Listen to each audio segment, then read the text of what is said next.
আহিছিল তাৰ 2-3 ঘণ্টামান পিছত প্ৰায় 10টামান বজাত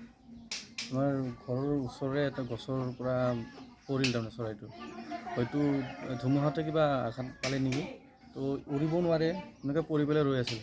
তো মই ৰাতি বাহিৰত আহোঁতে চালোঁ চাই পাই পেলাই ধৰি পেলাই ৰাখি থৈ দিছোঁ এৰি দিবৰ কাৰণেতো উৰিব নোৱাৰে আৰু কোনোবা মাৰিব বুলি ভাবি পেলাই থৈ দিলোঁ থৈ পেলাই ৰাতিপুৱা ফৰেষ্ট ডিপাৰ্টমেণ্টক জনাইছোঁ সিহঁতে আহিলে মুৰ্গীটো গতাই দিম আৰু অলপ সিহঁতে যাতে নিৰাপদ কিবা ব্যৱস্থা কৰে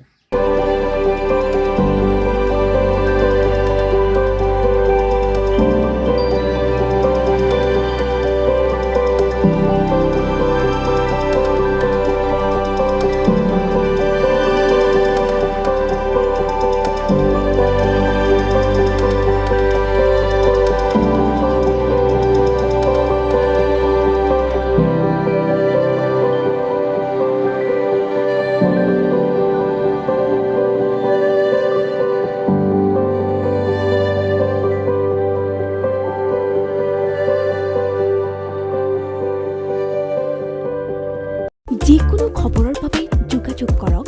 7099017330 অথবা 70990173